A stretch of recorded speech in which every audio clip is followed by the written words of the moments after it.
Brother Ibrahim was saying, this is our monthly halaqa, the topic of the talk. Time for questions and answers, inshallah, afterwards. And afterwards, please do remain behind for food, which will be available for everyone. Sisters have got, in my opinion, at least, Shaykh Imran is one of the leading scholars of our time, really, in my view, especially as he's someone who is pushing the boundaries of knowledge, which is a rare thing amongst people of this field. And also, for me personally, one of the great things I benefited from Shaykh Imran is, he's teaching us to go back to the Qur'an, to look at the Qur'an, understand the Qur'an, tafsir of Qur'an on a basis of a very sound and rational methodology, which is something you won't find if you study in the madrasas and with the traditional type of teaching that is going on in many places nowadays. So Sheikh, please, I think we have, I don't know if it would 1 hour or a bit more than an hour. 1 hour approximately will be fine, and then inshallah we'll have some question and answers, and we'll take it from there, inshallah. Jazakumullah khair. Alhamdulillah wa kafa, wa salatu wa salamu ala ibadihi alladhina istafa, خصوصا على أفضلهم وخاتم النبيين محمد الأمين وعلى آله وصحبه أجمعين وبعد. فأعوذ بالله من الشيطان الرجيم. بسم الله الرحمن الرحيم. ونزلنا عليك الكتاب تبيانا لكل شيء وهدى ورحمة وبشرى للمسلمين. صدق الله العظيم. We begin with Allah's blessed name. We praise Him and we glorify Him as He ought to be praised and glorified. And we pray for peace and for blessings on all of His noble messengers, and in particular on the last of them all, the blessed Prophet Muhammad sallallahu alayhi wa sallam. As I greet you, my brothers and sisters here at the Ha Meem Foundation in Hounslow, in London, with Assalamu alaikum wa rahmatullahi wa barakatuh. And we thank my dear friend and brother Dr. Ridwan Salim for his kind invitation to address you tonight and to share with you my thoughts on this critically important subject of the prohibition of riba in the Qur'an and Sunnah. And I want to begin by of Nabi Muhammad sallallahu alayhi wa sallam on this subject, and hope that this reaches to Islamabad, the new government in Islamabad. May Allah take it to them. That Nabi Muhammad alayhi salatu wasalam, who was sent as rahmatul lil alameen, a mercy unto all of mankind, and yet he cursed, and this is not obscene language of course, this is la'ana. He cursed all thing called riba. The one who gives it, he pays it. The one who records the transaction, and the two witnesses. And he said they're all equally guilty. He's not the first prophet to curse. There were those before him who also gave the honor. And when a prophet curses you, that's it.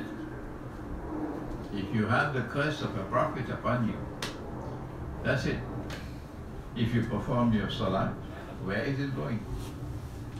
If you give charity and zakat, where will it go? If you perform the hajj, where will it go? If you fast in Ramadan, where is your Ramadan fasting going? If you have the curse of a prophet upon you. And so, it is a matter of more than passing importance, of absolutely critical importance, that we study the subject. He did more than this. He said, if you consume even 1 dirham of riba, what's that? Dirham. This is something to eat? The word seems to have dropped out of our vocabulary now, so we got to bring it back into the vocabulary. What is a dirham? Yeah, it's a dirham. This is a dirham. I don't know how many 100 years old these coins are. It's a silver coin, a dirham. He said, whoever consumes even 1 dirham, here we are, 1 dirham of riba, this much. Are you looking? It is equivalent to committing zina 36 times. If that is not a wake-up call, what is a wake-up call? He says something more, which no one ever said before him. Very powerful way. There was Nabi Isa alayhi salam, Jesus, the son of Mary. And he went into the term used in the Qur'an. He called it a masjid. And Nabi Isa alayhi salam went into the masjid and found them engaged in money changing. And they were doing a transaction in money changing which was haram. Them out of the temple, the masjid. And he said, you've taken the house of Allah and transformed it into a den of thieves. That's right, a den of thieves. Very powerful word. So this is a transaction of theft, steal. They steal from you. And he chased them out of the temple, the masjid. That was the Prophet who came before this one. But this one, sallallahu ta'ala alayhi wa sallam, riba, is equivalent to a man marrying his own mother. Yes. Meaning having sexual relations with your own mother. I don't think it is possible for any human being to speak with language more powerful than that. That's the limit that anyone could achieve. And yet, we live in a world in which there is so much ignorance of the subject of riba. And very few there are who teach the subject. That's not only curious, that's mysterious. That this most important of all subjects should be treated with such negligence. And we pay a price for it. He said, sallallahu ta'ala alayhi wa sallam, despite the fact that this is such an enormously dangerous sin, yet that the time will come when you'll not be able to find. And whosoever says that I am not consuming riba, verily the dust of riba would reach him. Verily the vapor of riba would be upon him. No, sorry, verily the dust of riba would be upon him.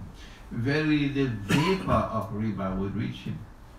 Indicating that there is a master plan at work by someone who wants to rip off all of mankind.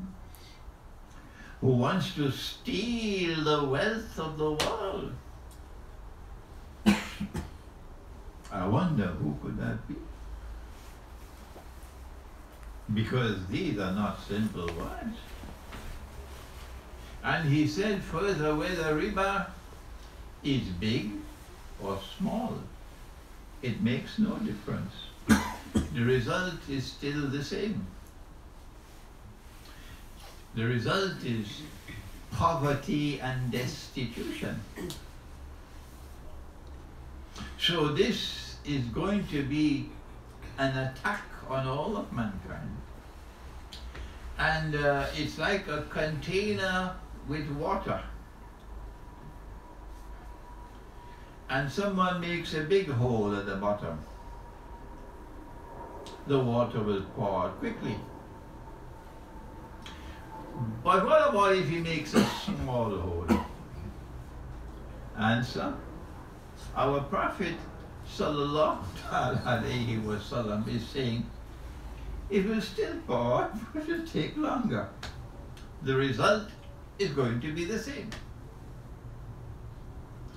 A week or 2 weeks ago, I was in Glasgow in Scotland, and I met with a member of the Council of Usury, they call it usury for riba, of the Roman Catholic Church, with connection directly with the Pope, this Council of Usury.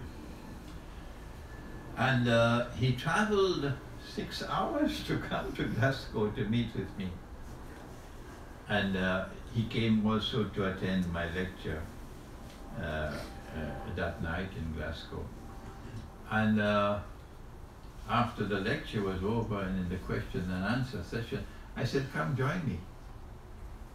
Come sit with me at the front and help me with the question and answer session. We don't get an opportunity like this every day. Huh?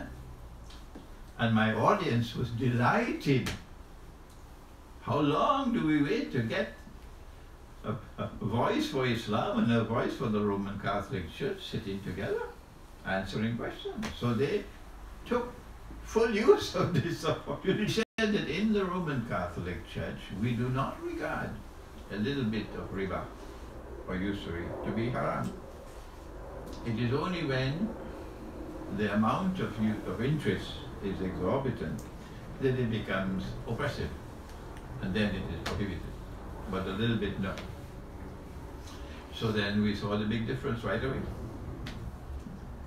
Big difference right away. This is the word of Prophet Muhammad ﷺ. And the evidence is now as plain as daylight all around the world. That even though the hole at the bottom was a little bit, that's how the IMF lends money.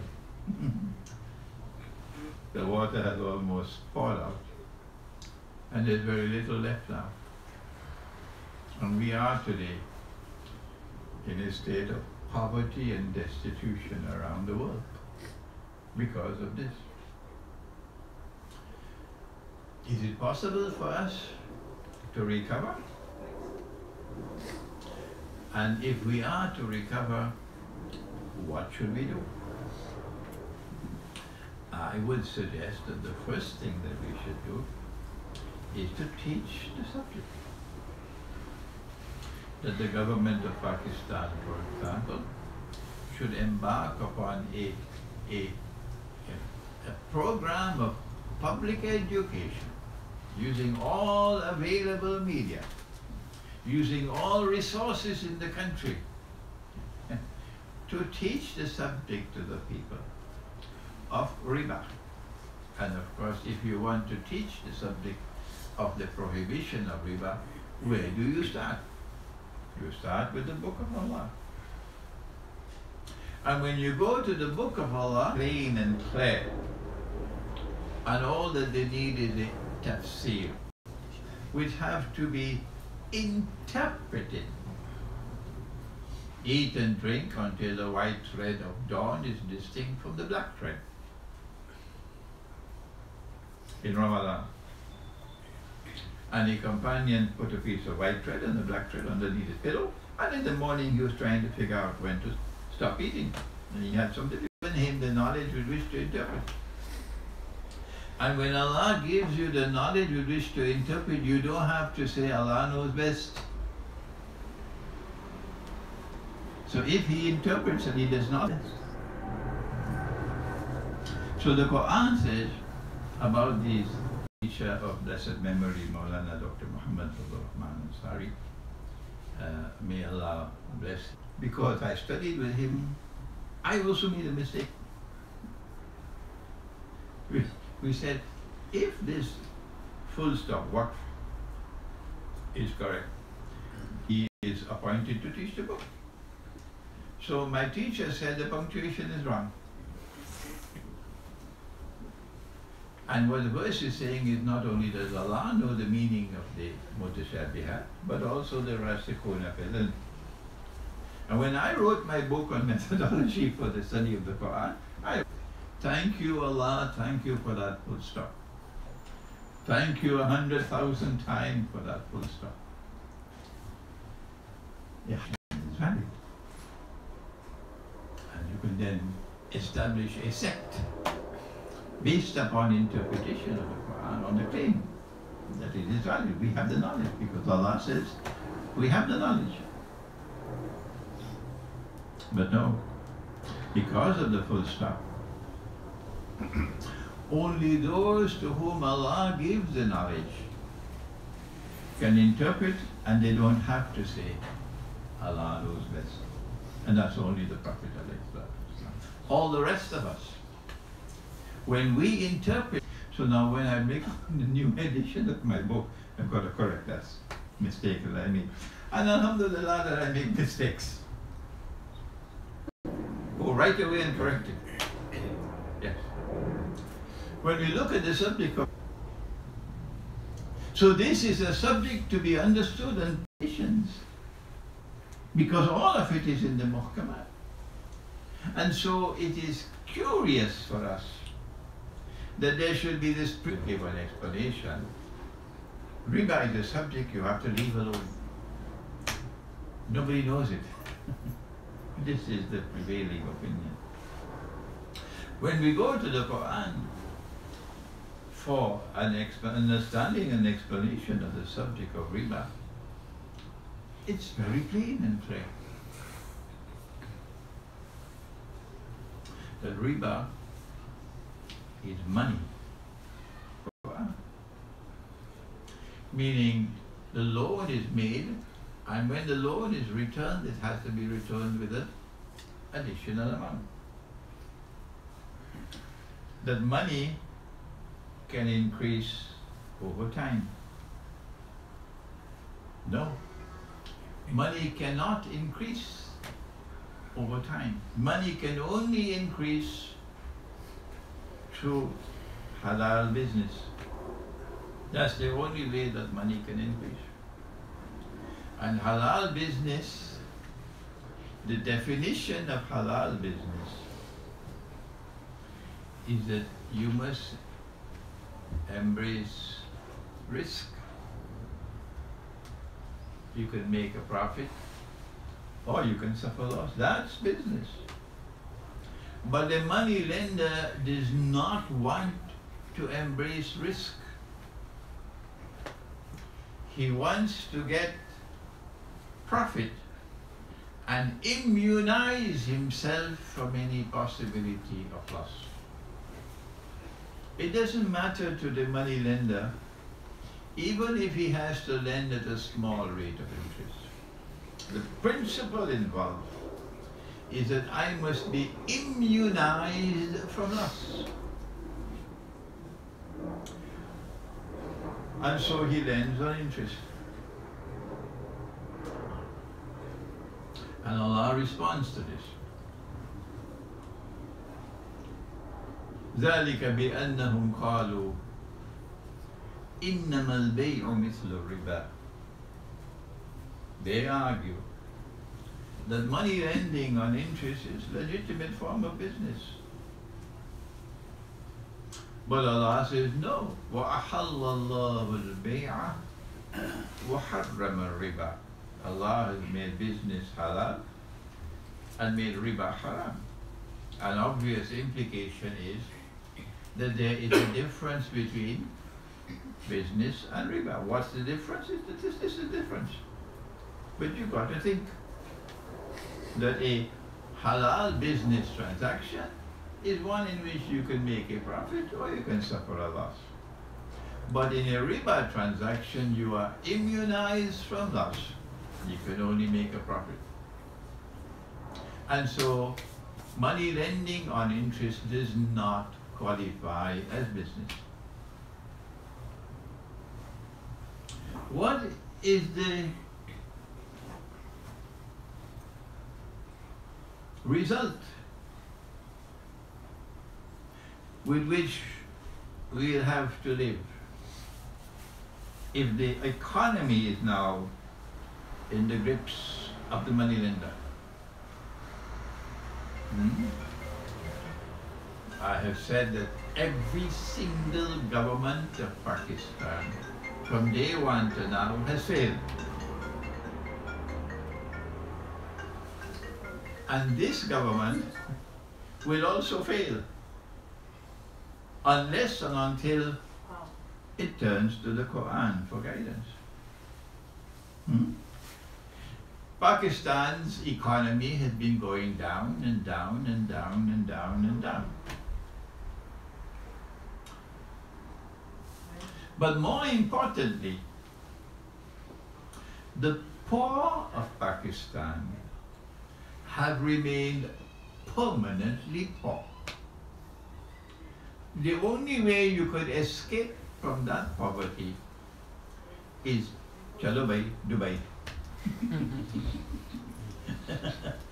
Chalo Dubai, get a job in the Arab Gulf. Or the other way to escape from poverty, get a job in the bank. Do you see the trap? So the poor in Pakistan are permanently poor. And the rich are permanently rich.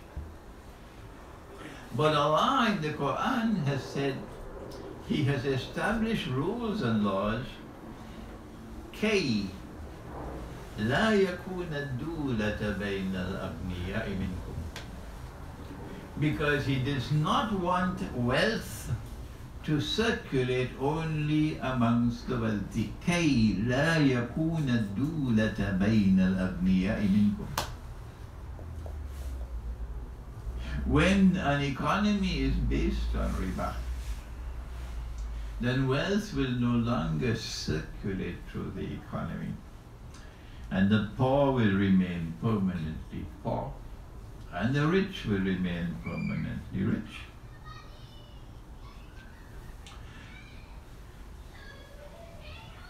But the Quran also gives us another way of looking at the subject.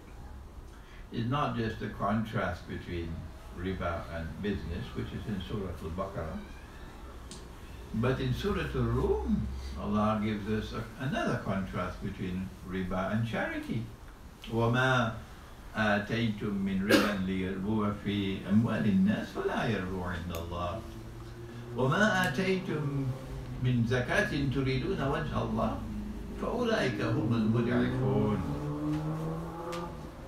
That which you invest, you put out in riba, the money lender, that your wealth might increase in the wealth of others, meaning at the expense of the wealth of others. It does not increase with Allah. But that which you put out and you give in charity, seeking Allah's pleasure, that multiplies with Allah. Multiplies. And of course, it's very plain and clear. Every villager knows. Chuti se gaon, everybody knows that charity is to give and not ask for anything in return. Even the poorest of the poor know that. But the graduate from the the top economist from the International Monetary Fund, who was sent to infiltrate the government of Pakistan, is one of the 30 best economists in the world, appointed to be an advisor. Does he know the subject? No, he doesn't. They don't teach it in Harvard and in Oxford and so on. An act of charity is to give and to take nothing. That's charity. Riba is the opposite. In riba you take and you give nothing. And you keep on taking and taking and taking. Tomorrow he has nothing and you have everything. So when the Isa alayhi salam went into the temple, in the masjid, and he found the money changers engaged in a transaction which was haram, which was riba, and he cursed them and he chased them out of the temple. What were they doing? The Roman government was minting coins with a human head on it, the emperor. And this was a graven image and it was not kosher. It was haram. So what did the temple do? The temple minted its own coins. Yes. And if the temple, Masjid al-Aqsa, could mint its own coins,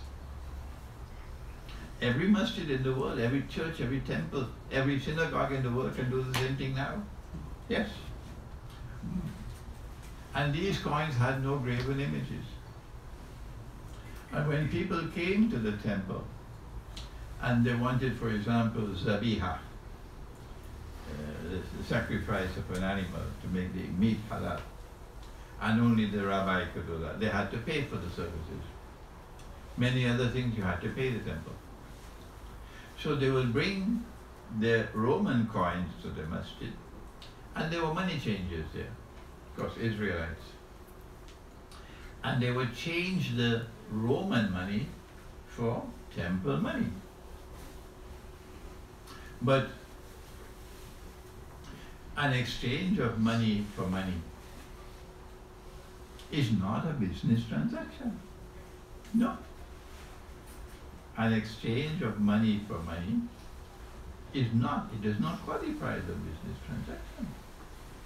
So if I come with 100 grams of a gold coin of Roman money, 100 grams, you changing it for temple money, I should get exactly 100 grams. But they were not doing that. They were giving you less than 100 of temple money and pocketing the rest. And this is exactly what happened with Bilal radiallahu ta'ala anhu.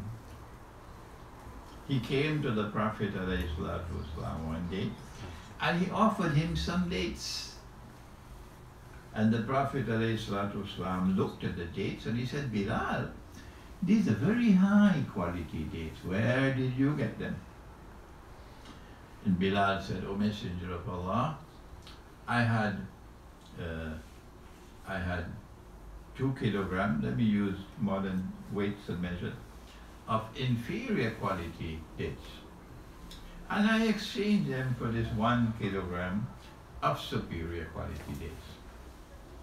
In value, they were the same.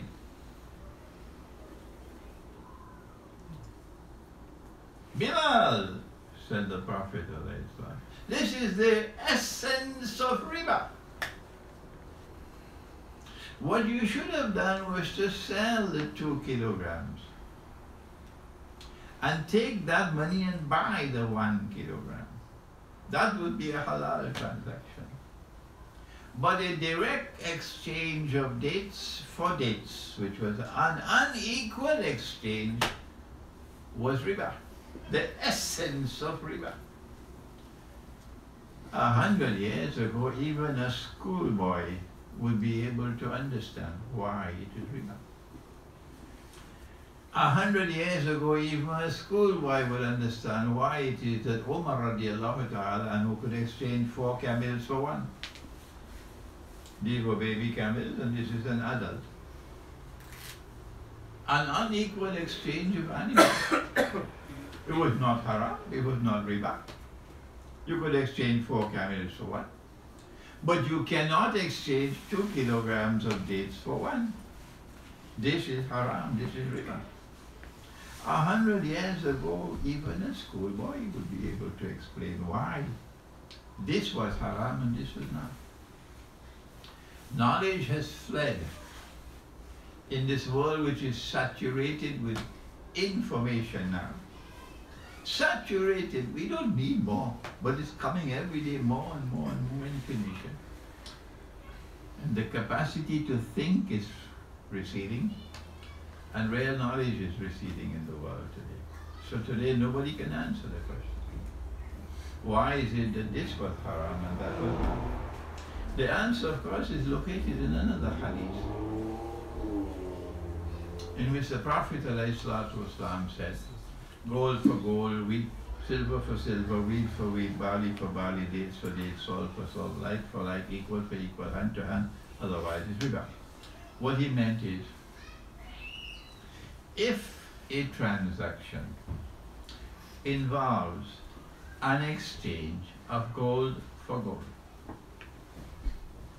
like what was happening in the temple, or an exchange of silver for silver, or an exchange of wheat for wheat, or barley for barley, or dates for dates, or salt for salt. It must be an equal exchange, equal for equal. And it also must be hand to hand, yani, exactly, meaning a cash transaction, not a credit transaction. If it is not equal for equal, and if it is not a cash transaction, it becomes riba. From this hadith, we learn that there is something common to all six. What are the six? Gold, silver, wheat, barley, dates, and salt. What is it that is common to all six? Answer: they were all used as money.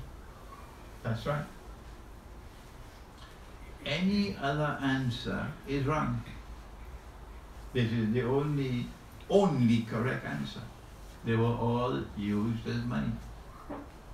And because dates were used as money, an unequal exchange of dates will open the door for the money lender. Yes. And he'll give you 1 kilogram of dates and you have to return 2. A loan on interest, 100%. And so now we have an understanding of why Nabi Isa alayhi salam acted like he did in the masjid. And we also have a definition of money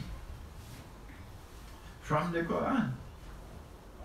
That money in Islam, based upon the Qur'an and the Sunnah of the Prophet ﷺ, is always money with intrinsic value. The value of the money is located inside the money, and if you differ with this, wait until the grave, and you will then see the consequences of the enormous misguidance that you've embraced. This is a warning.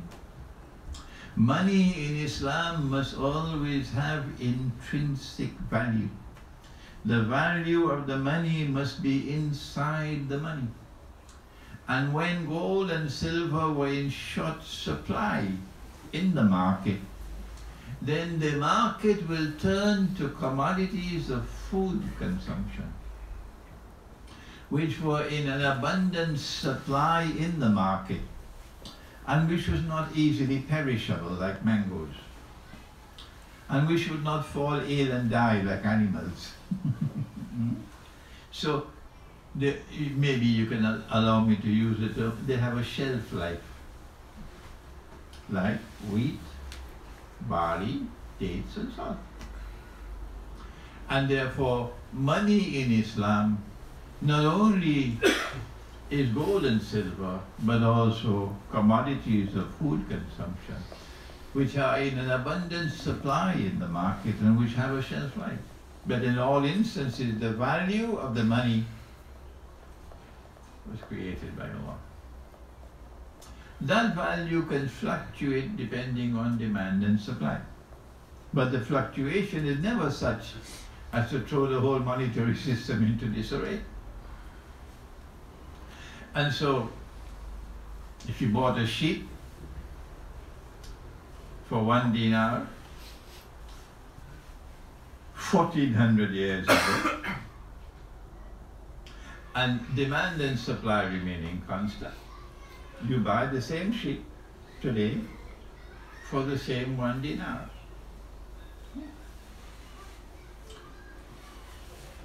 It's curious, therefore, that those who control power in the world and who are the money lenders of mankind and who are praying that the Pakistan government will take a loan from the IMF,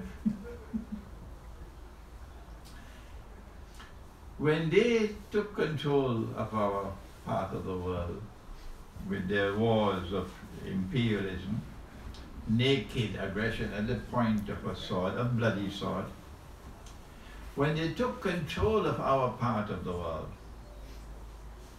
they never decolonized until they had put in place institutions through which they could rule all of mankind. And among those institutions was to take gold and silver out of the market and replace it with their money that they created, which does not have intrinsic value. Yeah. And which has a value which can be manipulated. Ask Venezuela, they'll tell you.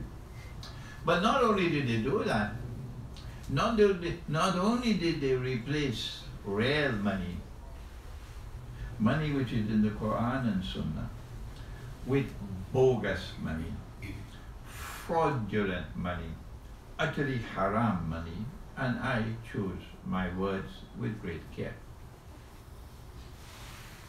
I am saying that the paper money that they gave us, and the electronic money, and the plastic money, and the cryptocurrencies which are now coming, are bogus and fraudulent and utterly haram.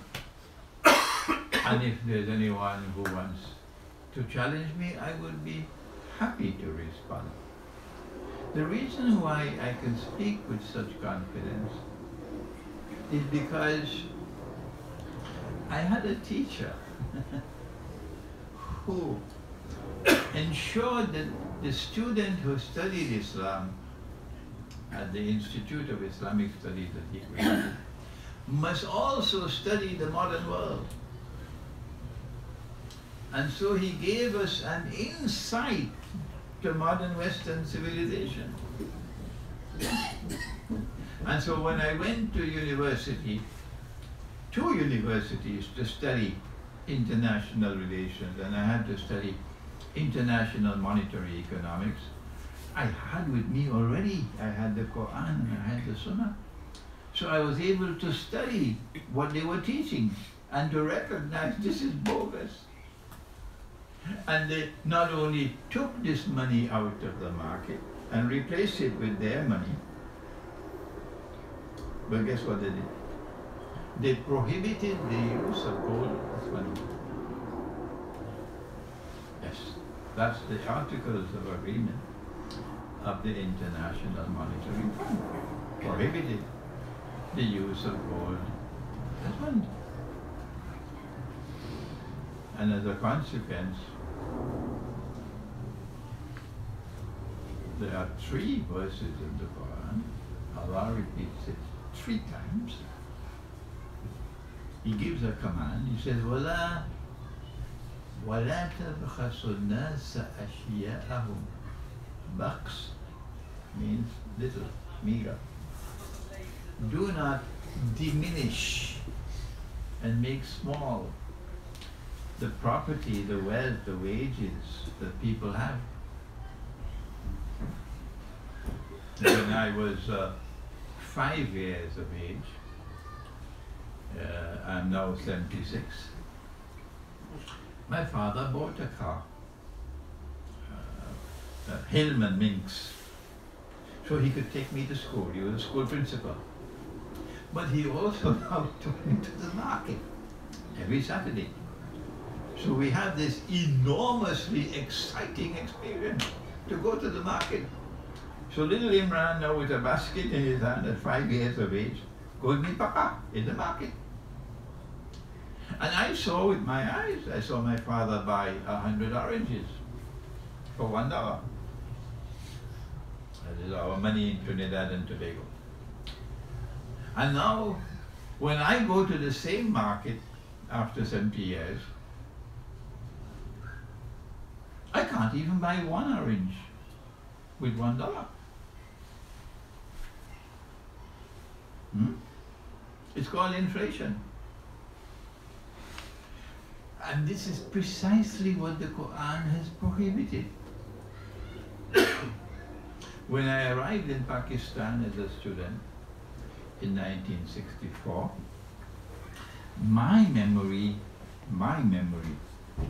is that $1 US was convertible to 1 rupee 75 paisas.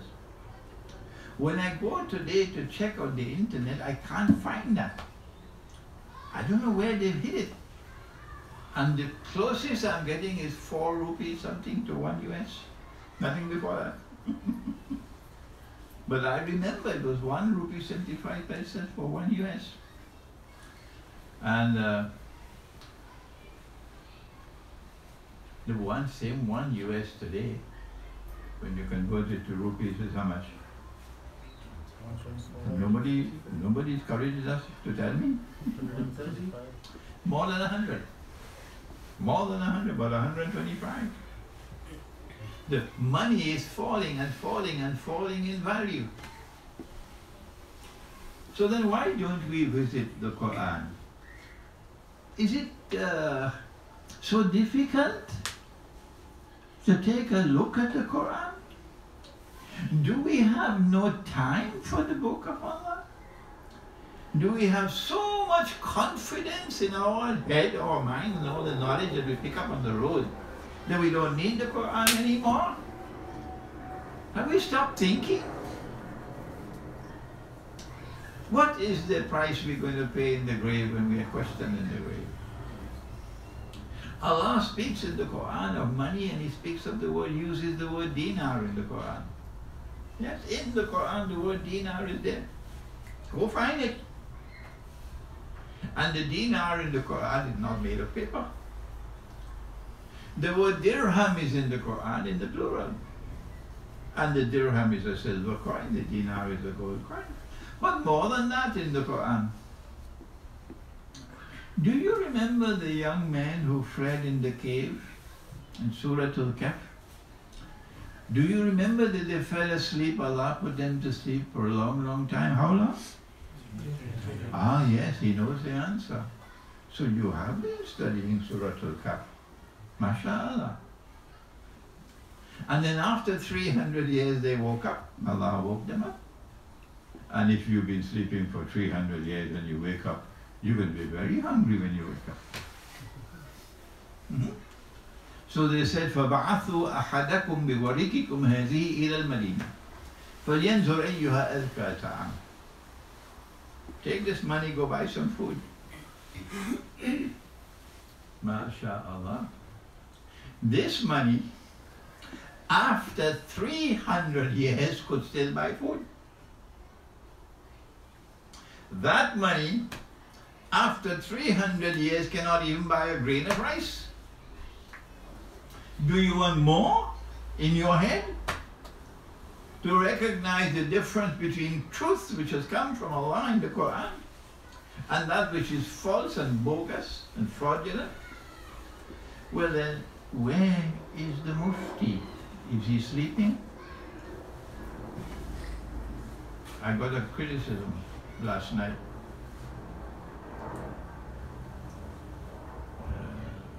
Someone said to me last night, Sheikh, when you call them fools and so on, this doesn't sound nice, Sheikh. Don't do that.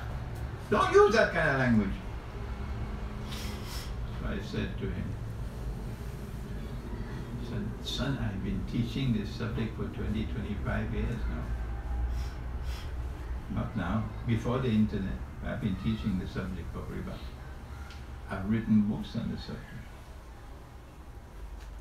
And if I see the house burning down, and I know what's happening, and the people are not doing anything about it, am I not to be excused for shouting? Yes, I defended myself. I have every right to shout, because the house is falling down. And in all parts of the world, money is falling and falling and falling in value. As soon as you step out of line and you do not submit to those who want to rule the world, they attack your money. If you are the biggest economy in the world like China, and if you have a powerful state like Russia, you could survive. But the rest of us, look at the Algerian dinar, look at the Moroccan money, look at the Indonesian rupiah, look at the Bangladeshi taka, look at the Pakistani rupee, and you'll see. We're all collapsing. If we use that money after 300 years, it can still buy the food. And Allah says, وَلَا تَبْخَسُ النَّاسَ أَشْيَاءَهُمْ. And then, remember the fellow, this brother who was dying? He had faith in Allah and he was leaving some orphans behind. And he wants some wealth, he had some wealth he wanted to leave for his children. In Surah Al-Kahf. And he couldn't find someone with whom he could entrust the money. Today you leave this money. Son, can you keep this money for me?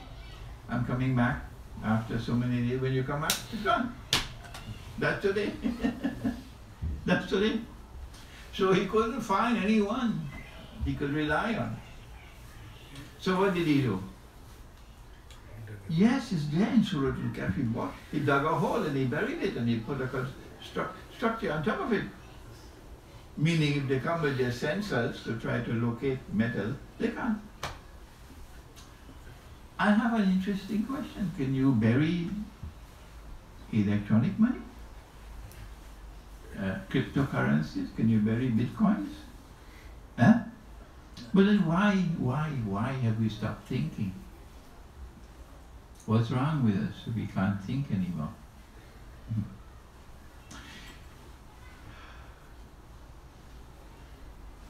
Who is it who is the mastermind who has brought riba to the world? After Nabi Muhammad had eradicated it. It is something difficult to understand that we have so many scholars of Islam, we have so many institutions of Islamic learning. But why don't they remind the people that the very last revelation which came down in the Qur'an was on riba? Yes, we know it is the last revelation. Allah subhanahu wa ta'ala had used a stage-by-stage method for eradicating riba, and we don't have the time to explain it now. But the first and the second stages came down in the Quran, but the third and last stage, it was Nabi Muhammad who promulgated it. Where? Khutbatul Wida, in the farewell Hajj. He said, today all riba is haram. Meaning prior to this, the prohibition of riba, the legislation had been enforced in respect of new loans on interest. But there was no, pardon the big word now, no retroactive enforcement. Meaning all riba is still valid. And now he now enforces the legislation retroactively. His own uncle, Abbas, radiallahu ta'ala, became a Muslim 2 years ago. But Abbas is still collecting the riba. Yes. And now he says all riba is haram, and he commences with the riba which is due to my uncle Abbas. Is there in Khutbatul Wida. So the retroactive enforcement of riba did not occur until Khutbatul Wida. And yet in the Qur'an we find a revelation. Ya ayyuhal ladhina amanu ittaqullaha wa dharu ma baqiya min riba. Confirming the retroactive enforcement of the legislation which was done there at Arafat. So we know this revelation came down after that. So this is the last revelation come down on the authority of Abdullah ibn Abbas radiallahu ta'ala. And in this revelation Allah prohibited riba completely. And the most monumental success of your Prophet and mine, everlasting diamond shining in the Sunnah, is that in 10 years' time he was able to eradicate riba from the economy. And when we talk about his Sunnah today, nobody talks about this. Yet this is his most magnificent example of Sunnah. To eradicate riba completely from the economy in 10 years. And so if you want to build a state on the model of Medina, which is what I heard Islamabad saying, then I'm sending a message to you in Islamabad that the model of Medina has this as its brightest of all diamonds, that within 10 years riba was eradicated from the economy. Not only did Allah send down this last revelation on riba, but more than that, He declared war. He declared war. Take notice of a declaration of war from Allah and His Messenger. And as a consequence, the state has an obligation at the very end to even use force, to wage war, to eradicate riba, if you're following the model of Medina. I have taken 1 hour already. I have just a few minutes left. And I have, I believe, introduced you to much of the subject of riba. It has not been a comprehensive explanation of riba. But what remains for us to do is to recognize that there's a mastermind who wants to rule the world. And this is his most dangerous weapon of all. He wants to rule the world, and if you do not submit to him, he's going to attack you with riba. And your economy will be in shambles, and your money will be in free fall, and all the people are going to rise up against you. And so this is the most dangerous of all attacks. And it is for this reason that Allah saved this for the last. And it is for this reason that He declared war. This is the Quran. Why does He want to rule the world? Answer: Intaliqu ila zillin zi salati shu'ab. Proceed, says Allah in Surah Al-Mursalat, to a shadow. Zil is a shadow. A shadow has to be a shadow of something. And that something will not appear until the 3 stages of the shadow are complete. The shadow will appear in 3 parts. Intaliku ila zillin dhi salasi shu'ab.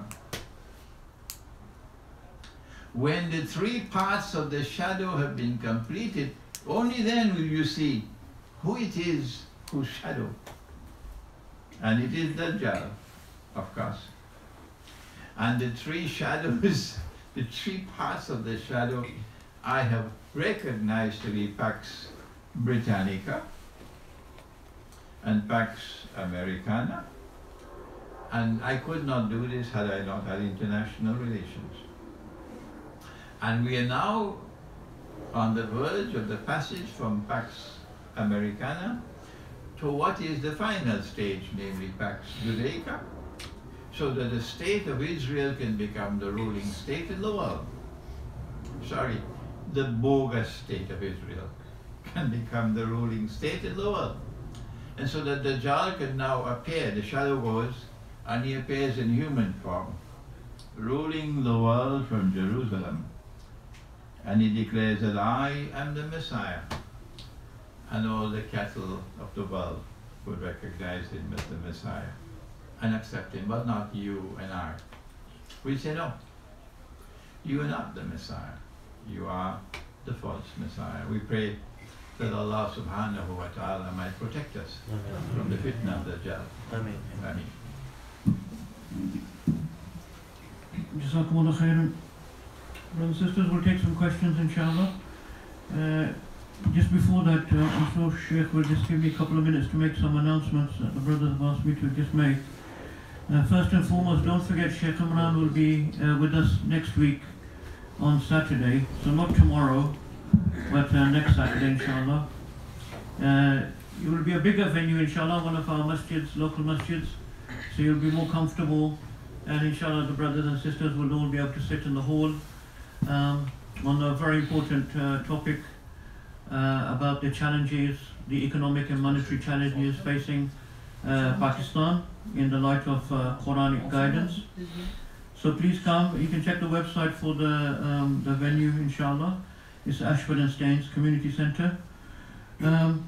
Just quickly, as the Shaykh has mentioned so many times about the importance of studying our history and also the history of Western civilization.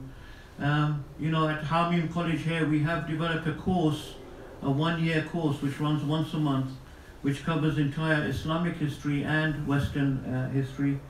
So it's a very, we've already run it twice, once in Hounslow, once in High Wycombe, and we're going to be launching, inshallah, for the 3rd time, so you're all welcome to attend. It will be running in Woking, the Shah Jahan Masjid in Woking. For further details, please go to the website. The other thing was just a quick thank you to the organizers here. You can see the brothers and sisters that are organizing these events, and they're putting in a lot of hard work. They're all volunteers. So Brother Faisal, Brother Ibrahim, Jawad Malik, and so many other brothers and sisters, I can't name them all. Make dua for them, inshallah.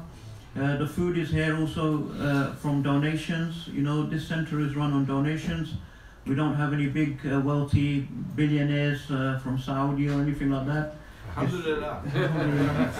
Just from yourselves, the local community. So if you do feel in your heart you want to donate some money to help the efforts, please feel free to, you know, approach one of the brothers or sisters, and that will be gratefully acknowledged. I think that's all the announcements. So if sisters do have any questions, feel free to send up it written on a paper, or you can even come upstairs and speak from the doorway there. But if we open up, inshallah, we'll see if we show of hands. Sister at the back there.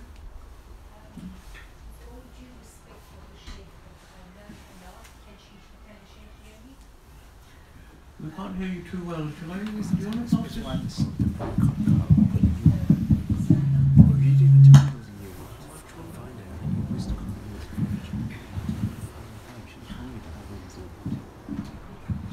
Assalamu alaikum, Shaykh. Been watching you through a friend that sent everything of your YouTube, learning a lot. But one thing concerned me. The word of Dajjal is not in the Quran. How do you explain it for me? Is that all right? Maybe I didn't follow when you explained somewhere else. And also, because my father is a scholar, by the way, I'm Iranian, not Shia, but what I wanted to say, they all come to the point of research. I know it's not relevant to your subject, but then there is no indication of Imam Mahdi and Isa coming back in Quran. Just very briefly to tell me which ayah, and that would be enough. But I don't want to take anybody's time. Thank you.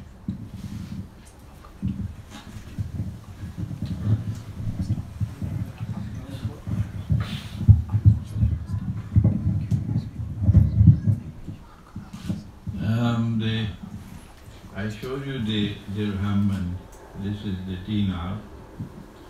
These looks like they're about 1,000 years old. So they belong to Fiyaz here. So I'm going to give it to Dr. Salim to pass it around, and I hope eventually it'll be returned to Fiyaz, yeah, inshallah. Take a look at it. You have asked 3 questions. It'll take 1 hour each to answer. And giving you a brief answer in 1 minute or 2 minutes or 3 minutes would be an injustice to the subject. Yeah. So I choose to answer only the first question, and hopefully that I can do something at least partially successful in respect of the first question.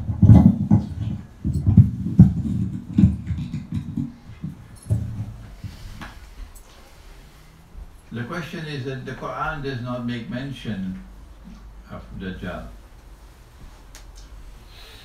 And in my book entitled Suratul Kahf in the Modern Age, you'll find a chapter in which we explain that Allah subhanahu wa ta'ala deliberately does not make mention of Dajjal.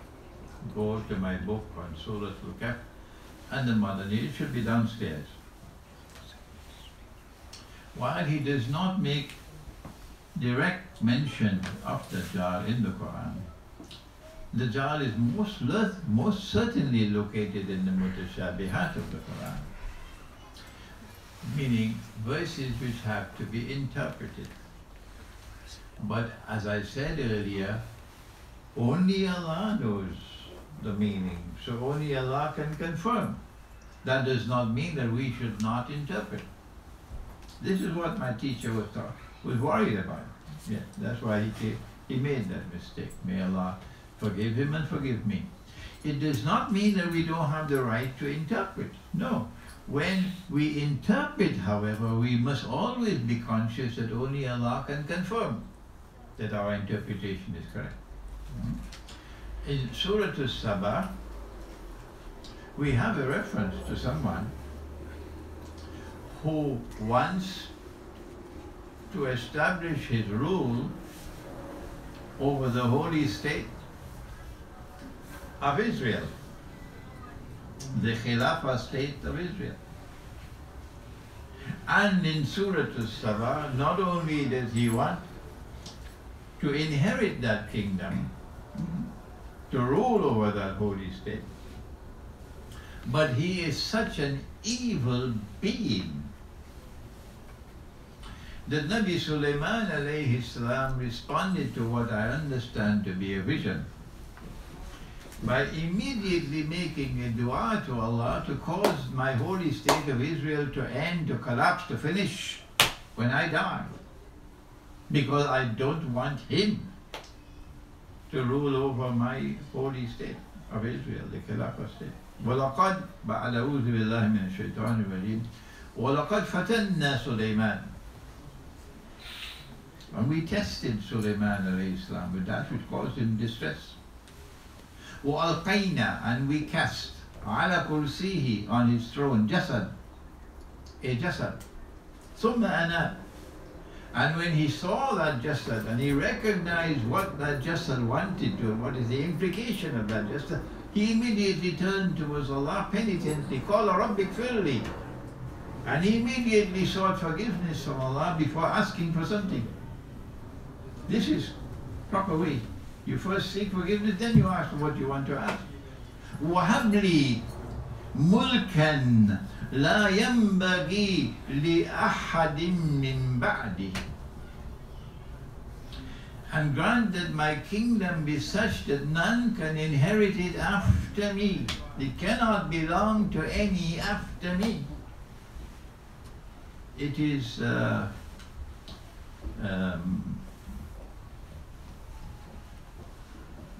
must enter into the record. Yes, there's no mufassir of the Qur'an, to the best of my knowledge. No mufassir of the Qur'an, none. Even the classical mufassirun recognized that Jasad to be Dajjal. Nobody did it. So I am still a lonely voice. Okay? But even though this is the first time that the Jasad is being interpreted as Dajjal, if I say Allah knows best, I'm in safe waters. Yes, I'm in safe waters. Allah knows best. And I say this is the most direct reference in the Quran that you can find to Dajjal. An immensely evil being who Allah shows sitting on the throne of the Nabi Sulaiman alayhi salam. And that causes Sulaiman alayhi salam to make this dua, and Allah accepted his dua. And as a consequence of Allah accepting this dua, the state of Israel collapsed immediately after he died. The Jews do not know why Holy Israel collapsed immediately Sulaiman alayhi salam died. They don't know. We know why, but they don't. The reason why we know why is because of the Quran. And because the state collapse and it was so traumatic an event for them. And they are bewildered, they don't know why the holy state has collapsed so suddenly. It is in this context that Allah then made a promise to them, and this warmed their hearts, that I will send you a Messiah, and the Messiah will bring back the holy state, and the holy state will be the ruling state in the world. This is the context in which the promise of a Messiah came. They don't know it. The Jewish world and the Christian world do not know it. We know it because of the Quran. Yeah. Sorry if I could just interrupt that. Unfortunately, there are some roadworks which are ongoing on this road over here, and hence the traffic authorities have said they're going to close the road and trap all the cars until 5 AM. So could I request, it's out of my control, I do apologise in advance, can I request that everybody who parked on this bridge move their car to somewhere on this side of the road, because otherwise they'll be trapped until 5 AM. It's not very nice for them.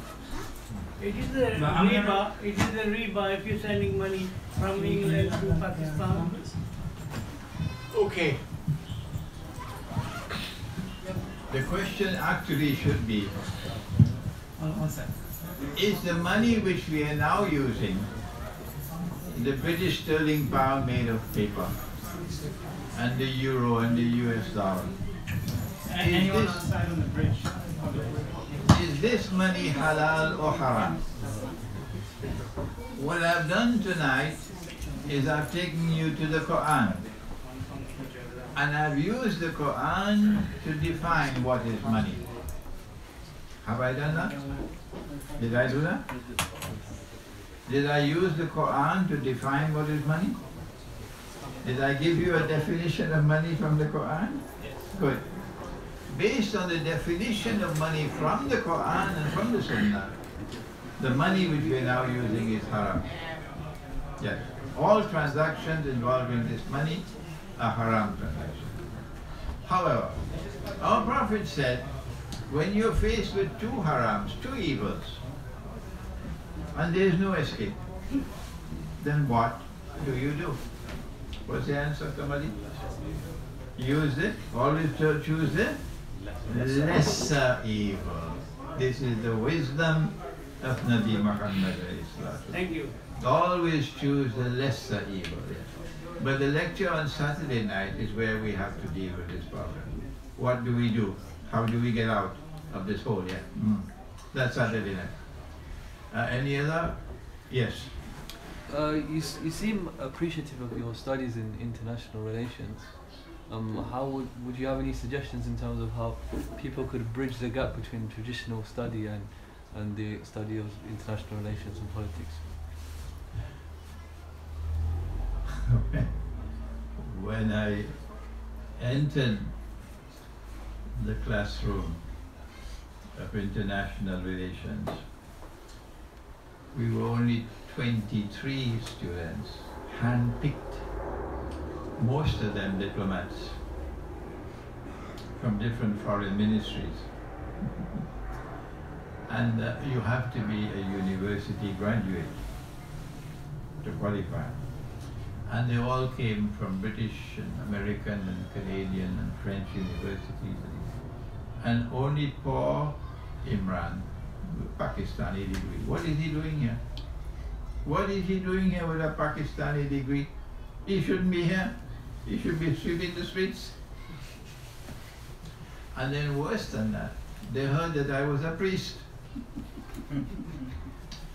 What is a priest doing here? We are diplomats. We're studying international relations. So they looked down at me. But because I was taught by a teacher who gave me the proper methodology for study of the Quran, I had that training. When the classes started, these diplomats were with their mouth open because I was the most active student in the class in asking questions, in offering comments, and they were left with their mouth open. And at the end of the year, I came first in the class. I had never studied economics before, never studied international economics before. I was a student of philosophy. But in the examination of international economics, I beat the fellow who had a master's degree from the London School of Economics. How do you explain it? They were not laughing at me anymore. The answer was because I went into the classroom with the Quran. Yes, the Quran, of course, inside here. And I went into the classroom with the capacity to use the Quran to understand the subject I was studying. When I left Trinidad and I came to do my doctorate here in Geneva, guess what happened? Professor Curzon is a professor of international economics. And now it's not diplomats in the class, they're all Europeans. I'm the only one of a dark skin and one African, that's all. All the rest, Europeans, from all the European countries. And when the classes started, I am challenging Professor Curzon in every class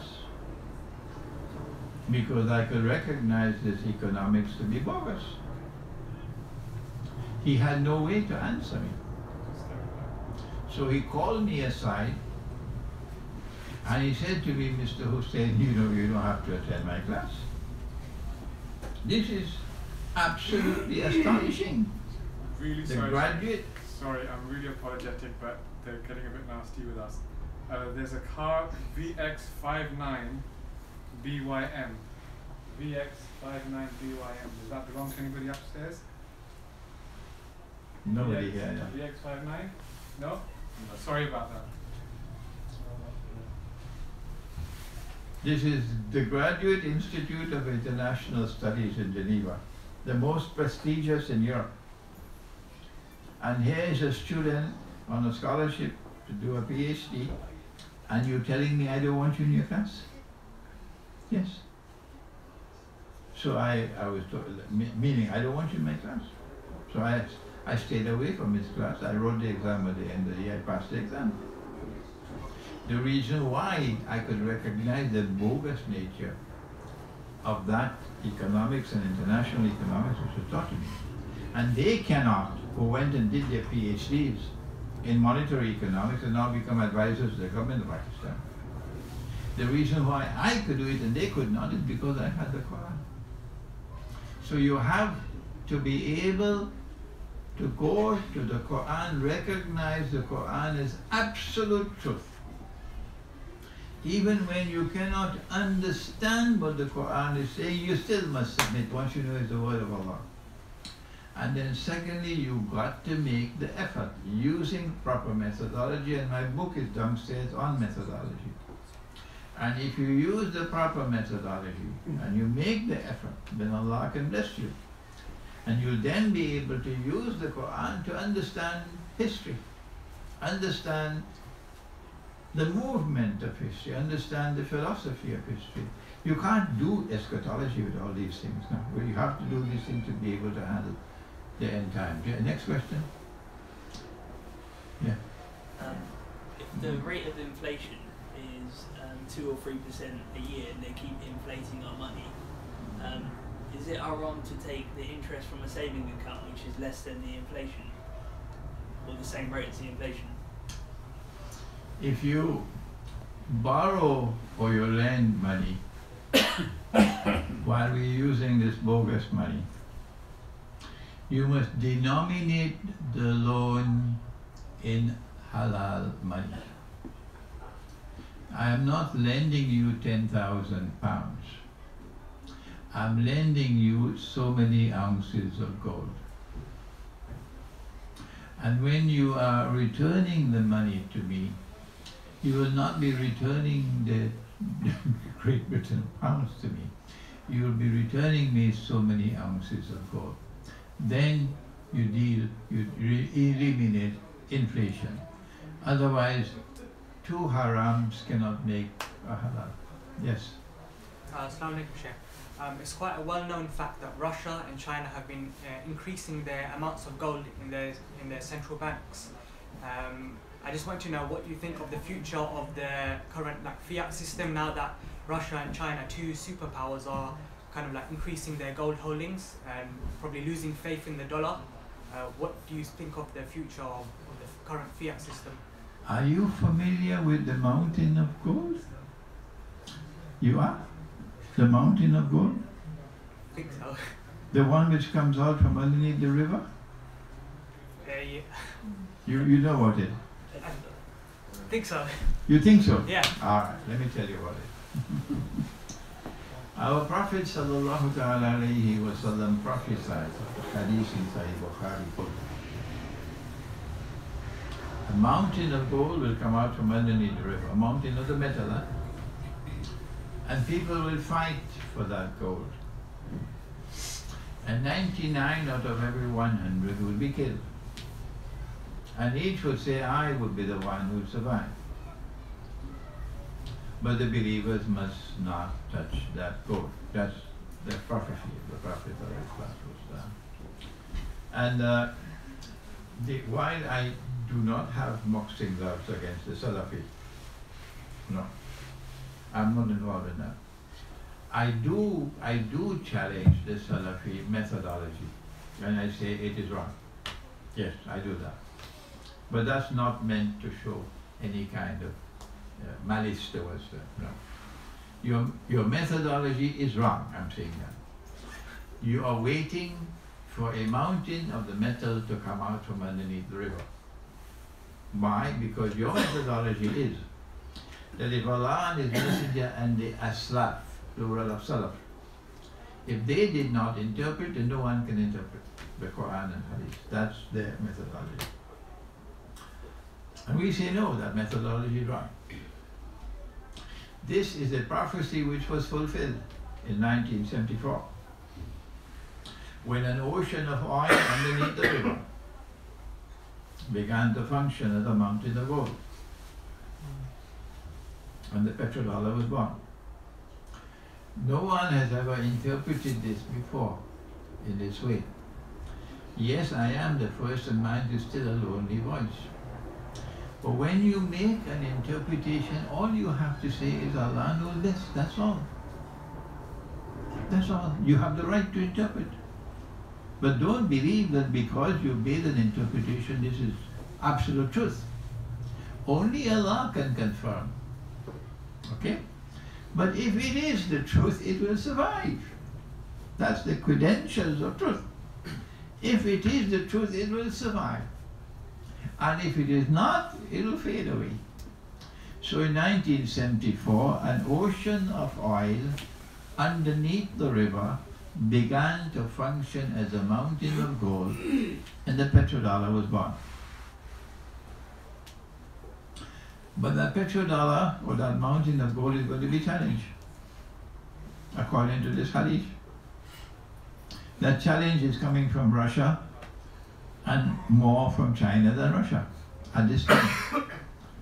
And every day that passes by, the challenge becomes more and more powerful and dangerous.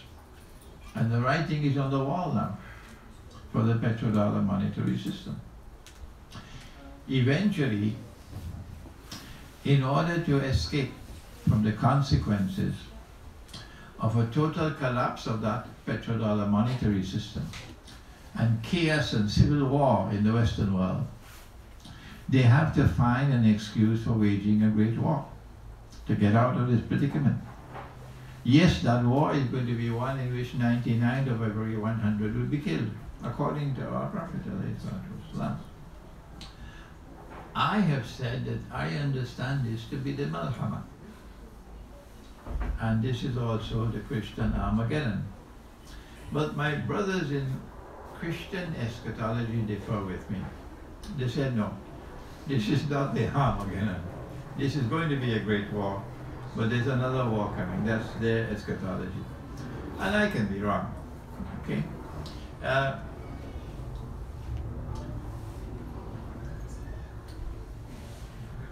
I am going to make this short. I expected this great war to take place 2 years ago, 2016. And I raised my hands and I made dua to Allah. I know many others did it. Oh Allah, kindly, if you can, postpone it. I knew that if Hillary Clinton was elected as president, we were going to have the war. I knew that. And I was not the only one. And when Trump won the election, I thank Allah. Yes. Not because Trump is a good Muslim. Not because Trump is a friend of Islam. So don't send me any emails pointing out Trump is this and Trump is that and Trump is that. Trump. Wait, stop your wasting your time. I thank Allah for only one thing. And so long as Trump is the President of the United States, we are not going to have the Great War.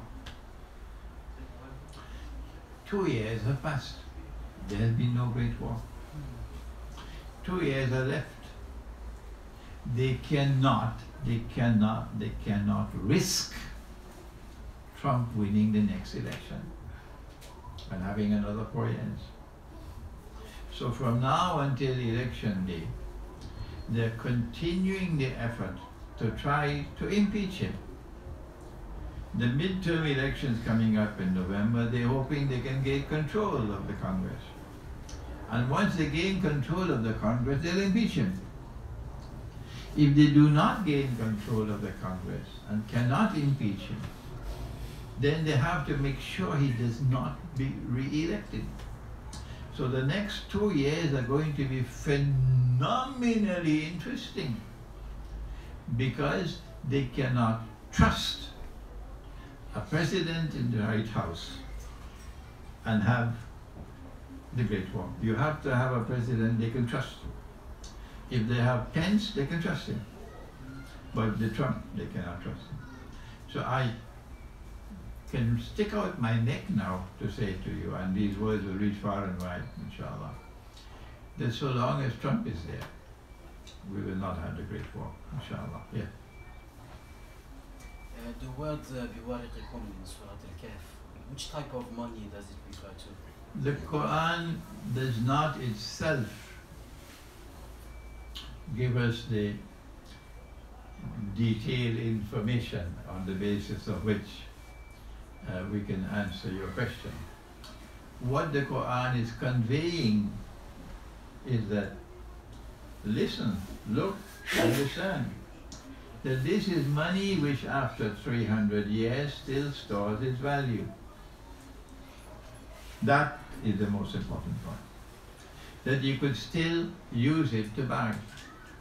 Money has three different functions. One, to be a medium of exchange for buying and selling. Number two, to be a measure of value.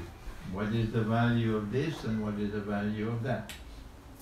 But number three, a third function of money is that money must be a store of value. And Surah Al-Kahf is telling you this money is successfully functioning as a store of value. That money does not store money. That money is always leaking. Yeah. Sheikh, with gold in its current form as well at the moment, we see so many fluctuations in the price of gold per gram. You know, a couple of years ago it reached to $3,600 for a gram or 100 grams, and now it's back down to 2,900. These are constantly being fluctuated as well because of people who are stockpiling or selling off in large bulks. Does it not pose the same scenario with money, in the sense of stockpiling and selling and flooding the markets with any? Yeah. 100 years ago, 200 years ago, people's wealth was measured. How many sheep do you have? How many cattle do you have? How many horses do you have? How many camels do you have? How much land do you have? That's the way you measured wealth. So, the price of gold at that time remained constant. If I needed one sheep to buy a dinar, then no matter how long I waited, provided the demand and supply remained constant, there was no change in the price of gold. It's one sheep. The only time you have this amazing phenomenon of fluctuations in the price of gold is when you turn away from that which has an ounce of gold. 100 years ago in the United States was what? In the bogus money, how much? $20. $20. You know what is 20? You know 10 plus 10 make 20? Huh? 20 US dollars. With that, you can buy an ounce of gold. But by the time the Bretton Woods Accord took place, and I'm skipping out now information that we don't have time to share with you, it was changed to 35. That's the international law now in the IMF. And when Nixon reneged on his obligation, he said, we gave you wood, we don't have to keep your wood, our wood. And then he pulled out. Then the price fell from 35 to 40. And then when the war took place in 1973, and they were on both sides of the war, what happened? It fell by 400%, from $40 an ounce to $160. And then it went to, in January 1980, when the revolution in Iran took place, to 800 and something. Yeah. And now it's 1,200 and something every US dollars to 1 ounce of gold. Huh? And you go further and further and further down the line. Yes? And not only do that, not only do they have this falling value of money, it's not that the price of gold is going up. No. Why don't you wake up? It is not that the price of gold is going up, it is the value of the money going down. I'm being gentle in my language. Normally I use more violent language, but this fellow spoke to me last night. Yes, the value of the money is going down. Not only that, but they also manipulate the value of the paper. Manipulate it. So that whenever they want, they can change the value at will. And when you step out of line, as Venezuela did, they can attack your money and make it worthless. And now that Pakistan has just sent a message to them that they wouldn't like at all. Yes, Pakistan has just done it. Shown some backbone for the first time. So I can't say American Republic of Pakistan anymore. I can't say that. So you can imagine what they must be planning for the Pakistani rupee. Don't bother about the falling value of money. Whatever be the price, get the gold and keep the store the gold. Yes. You take over now.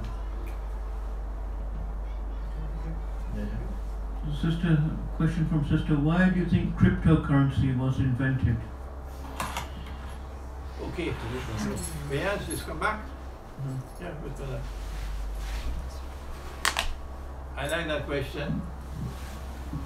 Unless you study eschatology, you cannot understand cryptocurrency. No. It is eschatology that explains international monetary economics, unfortunately. Yeah. Their plan is for a Pax Judaica to replace Pax Americana. And for that state of Israel to become the ruling state in the world. And in the same way that with Pax Britannica you had one monetary system, with the British sterling pound as the international currency. And then with Pax Americana you had the transfer of power from the sterling pound to the US dollar, and that's the Bretton Woods Conference in upstate New York. And then there I go. So too, you have to have a passage, a transition from the petrodollar monetary system, which now obtains, to a new monetary system which is to come, which will be under Israel's control. What will that be? Answer? You don't need a PhD. It will be one currency for all of mankind. And many people are already anticipating that. Cryptocurrencies have come to facilitate the process. Currencies today are issued by governments. If you are to have one currency for all mankind, you've got to dislodge money from control of governments. And cryptocurrencies can be issued by any Tom, Dick or Harry. So it fulfills this function, regardless of what benefits it may have, how convenient it may be. You have to understand why it has come. It has come to facilitate the process of extracting money from the control of governments and from central banks, so that you can replace it with a new monetary system of one currency for all of mankind. Yes. Up to you. Up to you. Maybe we should leave it there, because I'm sure the brothers and sisters have to have some time for food, inshallah. But Shaykh is here anyway, so I'm sure you can speak to him if you have any burning questions. Don't forget, not tomorrow, next Saturday, inshallah, come to Ashford and Staines Masjid, and we'll have Shaykh Imran again. Once again, Jazakumullah khairan. May Allah bless the Shaykh and protect him and continue us to benefit from his wisdom and his knowledge, and open our hearts to understanding. وصلى الله على سيدنا محمد وآله وصحبه وسلم والحمد لله رب العالمين. My books are downstairs, and I have a new book entitled The Qur'an, the Great War and the West. A small book. It's a new book, and you can come to me if you want me to have them autographed, inshallah. Assalamu alaikum. Jazakallah khair for coming. Inshallah, the food will be served for the men upstairs in this room. If the men could just stand up and the ladies make their way downstairs, and the food for the ladies will be served downstairs. As Shaykh mentioned, the books are being sold just next to the staircase. So as you go down the stairs, they're just on the left-hand side. And Shaykh Imran will be staying upstairs for food, inshallah, and perhaps coming downstairs. What about namaz? Inshallah. Salah after? Salah? Can we start first? Do you have enough space for that? We have enough space. Yes, Salah now, yeah. Salah now.